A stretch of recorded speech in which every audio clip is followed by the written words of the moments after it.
जो लोग corona virus के साथ पीड़ित हैं, ये चीज़ उनके लिए भी बहुत ही काम आएगी। त्रिकटु चूर्ण जो है हमारी इम्यूनिटी को बूस्ट अप करने के लिए बहुत ही अच्छा माना गया है।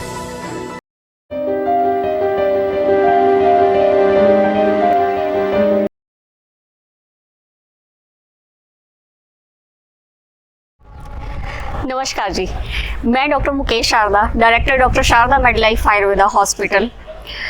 आज मैं आप सबसे बात करना चाहती हूँ जो हमें आयुष मंत्रालय ने सुझाव दिए हैं कोरोना वायरस के ऊपर। जैसे कि आप सबको पता है, सारा का सारा विश्व इस टाइम पे एक काफ़ी भयंकर महामारी के साथ जूझ रहा है और हम सब भारतीयों को इस चीज़ की खुशी होनी चाहिए कि भारतीयवासी जितने भी हैं वो बहुत ही अच्छे तरीके से आयुर्वेद का साथ देकर, आयुर्वेद का सहारा लेकर अपने आप को पूरी तरह से प्रोटेक्शन दे रहे हैं, अपने परिवारजनों को भी जिन्होंने पूरी तरह से सेफ रखा हुआ है इस लॉकडाउन के पीरियड में। मैं आप सबसे इस बारे में बात करना चाहती हूँ जो सुझाव हमें आज आयुष मंत्रालय ने दिए हैं कि उन सुझावों का हम पालन करके आयुर्वेद को अपनी दिनचर्या में पूरी तरह से इन्वॉल्व करके हम किस तरह से कोरोना वायरस जैसी भयंकर बीमारियों से अपने आप को काफ़ी हद तक सुरक्षित रख सकते हैं। सबसे पहले आयुष मंत्रालय से हमें जो सुझाव आया है उसमें सबसे पहला सुझाव ये है कि हम लोग ज़्यादा से ज़्यादा च्यवनप्राश का सेवन करें। आप लोगों ने पहले भी देखा होगा कि पुराने टाइम में बच्चों और बूढ़े बुजुर्ग लोगों को च्यवनप्राश खाने का सुझाव दिया जाता था। हालांकि उस समय ये सुझाव सर्दियों में दिया जाता था, वो इसी करके क्योंकि उस मौसम में खासकर सर्दी, खांसी, जुकाम, छींके इस तरह की जो बीमारियां हैं वो सामान्य रूप से ज़्यादा होती हैं और बच्चों और बुज़ुर्गों को इसलिए ये चीज़ करने के लिए ज़्यादा कहा जाता है क्योंकि उनकी जो इम्यूनिटी है, जो उनकी स्वास्थ्य की रक्षात्मक जो प्रणाली है वो बहुत ही थोड़ी कमज़ोर हो गई होती है। इस करके उनकी इम्यूनिटी को बूस्ट करने के लिए ये सुझाव दिया जाता है।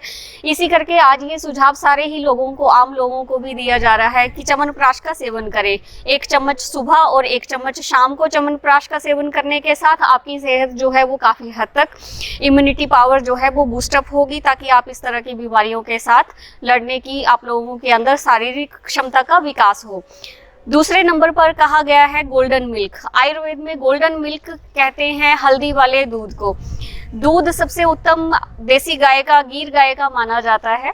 अगर गीर गाय उपलब्ध नहीं है तो कहीं से भी देसी गाय अगर उपलब्ध हो रही है तो देसी गाय का जो दूध है वो हम उपयोग में ला सकते हैं। अगर कहीं पे गाय का दूध अवेलेबल नहीं है तो दूसरे नंबर पे सबसे अच्छा जो दूध माना जाता है वो है बकरी का दूध, क्योंकि बकरी जो है वो जड़ी बूटियों और नेचुरल जो लाइव हमारी वनस्पति होती है उसका सेवन करती है और इसी तरह से उसके दूध में जो पौष्टिक तत्व हैं वो बहुत ही ज़्यादा हो जाते हैं। तो ये जो दूध है, दूध के साथ हल्दी, अब हल्दी जो है वो इम्यूनिटी सिस्टम को बहुत ही अच्छे तरीके से बूस्टअप करती है। टर्मरिक, जैसे कि आप लोगों ने पहले भी सुना होगा कि इवन जितनी भी ऑटो इम्यून डिजीजेज है उनमें भी हल्दी का बहुत ही अच्छा प्रभाव जो है वो देखने को मिलता है।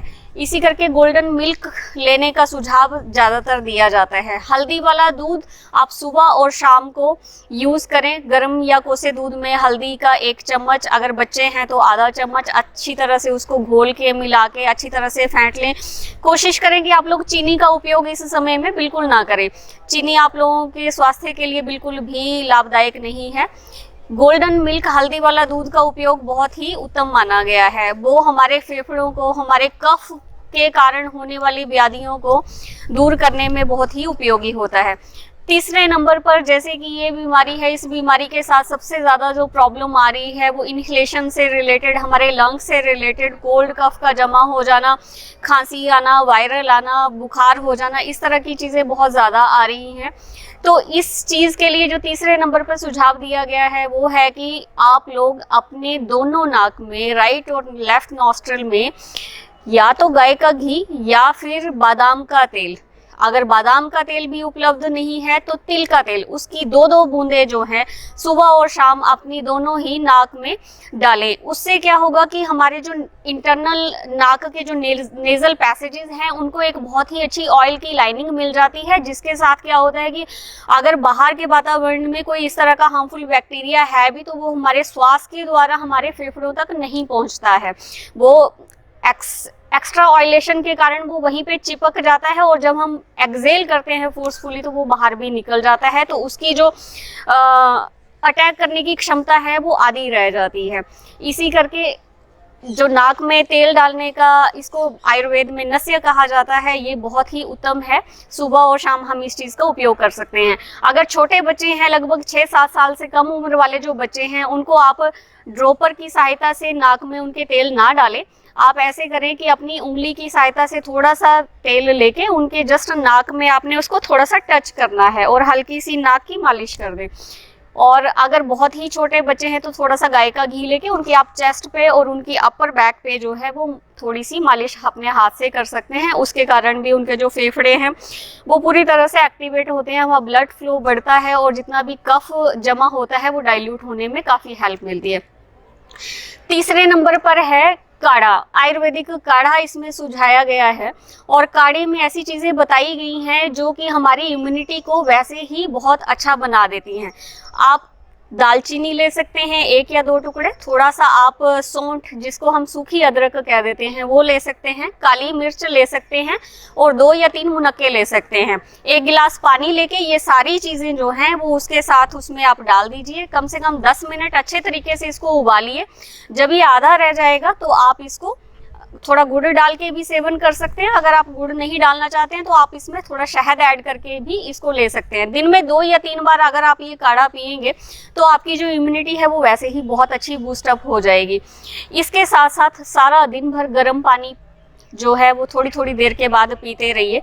गर्म पानी हमारे जो फेफड़ों में जितना भी कफ जमा होता है या फिर कंट्रैक्शन आ जाती है हमारे लंग्स में या फिर हमें सांस लेने में कोई दिक्कत आती है तो उस चीज़ के लिए वो बहुत ही अच्छा होता है। और जितना अनडाइजेस्टेड फूड होता है, जिसको हम आयुर्वेद में आम कहते हैं, उसको वो प्रॉपरली डाइल्यूट करके बाहर निकालने में, शरीर से बाहर निकालने में बहुत ही अच्छे तरीके से हेल्प करता है।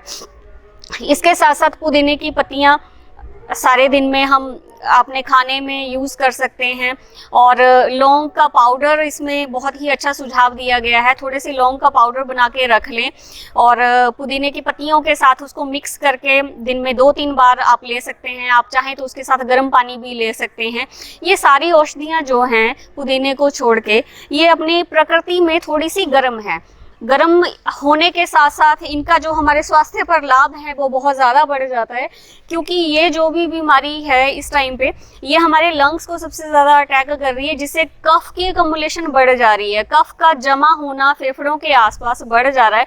और ये सारी ही जड़ी बूटियाँ हेल्प करेंगी आपकी बॉडी में जो टेम्परेचर है, इंटरनल टेम्परेचर, उसको मेंटेन करके और जितनी भी कफ की एक्युमुलेशन होगी उसको डाइल्यूट करने में काफ़ी हेल्पफुल रहेंगी। इस चीज़ के साथ साथ थोड़ा योगा अभ्यास कीजिए, सुबह और शाम को प्राणायाम कीजिए, हल्की फुल्की एक्सरसाइज या सैर कर सकते हैं और इस तरह से हम अपने और अपने परिवारजनों का पूरी तरह से स्वास्थ्य का ख्याल रख सकते हैं। मैं और इसके साथ एक सबसे ज़रूरी मैं जानकारी आपको देना चाहूँगी, जो लोग कोरोना वायरस के साथ पीड़ित हैं, ये चीज़ उनके लिए भी बहुत ही काम आएगी। और जो हम प्रोटेक्शन या प्रिवेंशन ले रहे हैं उन लोगों के लिए तो ये हेल्पफुल है ही है। त्रिकटु चूर्ण जो है हमारी इम्यूनिटी को बूस्टअप करने के लिए बहुत ही अच्छा माना गया है।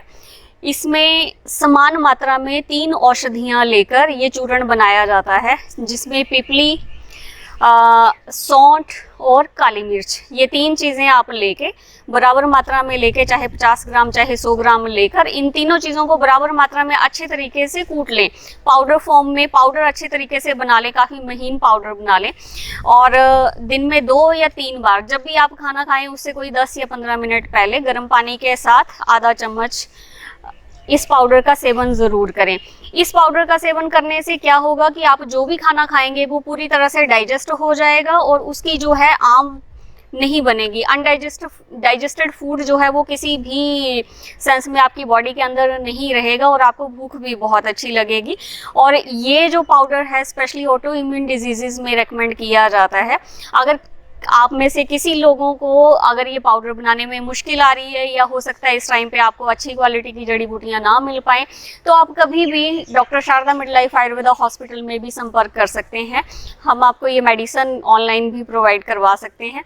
और इसके साथ साथ अभी मैं आप लोगों से विदा लेना चाहूँगी। अगर आप लोगों की इस चीज़ के बारे में कोई भी प्रिवेंशन से रिलेटेड कि कैसे बचा जाए कोरोना वायरस के प्रभाव से, इस चीज़ से रिलेटेड अगर आप लोगों की कभी भी कोई भी क्वारी होगी तो आप हमें नीचे दिए गए लिंक्स पे या फिर नीचे दिए गए नंबरों पे कभी भी संपर्क कर सकते हैं। तब तक के लिए धन्यवाद। Thank you so much.